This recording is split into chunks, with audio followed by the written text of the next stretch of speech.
Hi, I'm Michael Tisserand, and I'm going to be reading to you from my book, The Kingdom of Zydeco, which is a history of the dance music of Louisiana Black Creoles. I'm coming home, 'cause I feel so all alone.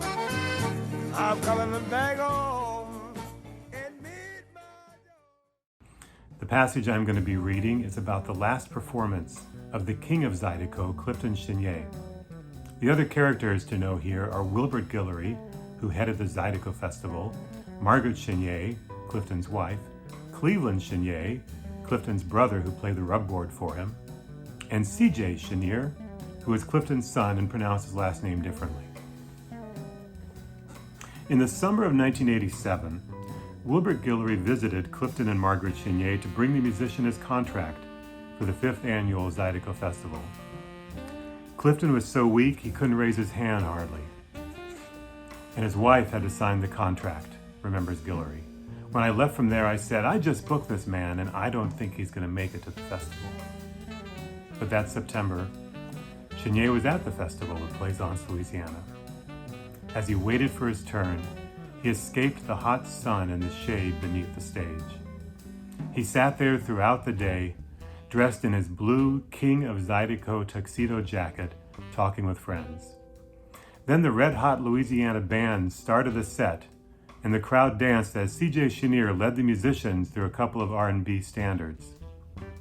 When Chenier began to make his way up to the stage, the dancers all stopped and pressed forward. "Hold the king! We're going to bring on the bishop," said the announcer, introducing a local church official who was to give his benediction.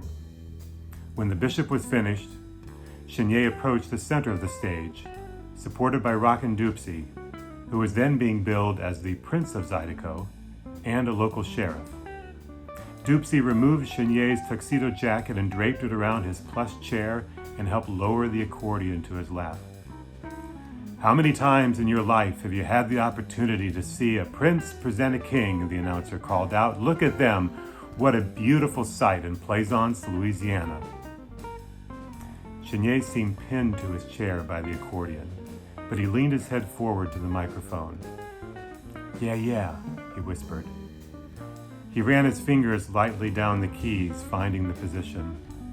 He looked down the line at his band, all younger men, for Cleveland was sick that day. He started with the blues, barely moving his hands, focusing all his strength on his voice. Then he looked out at the crowd and said in a near whisper, "Hello, world," and then went into, "I'm a hog for you." The crowd cheered.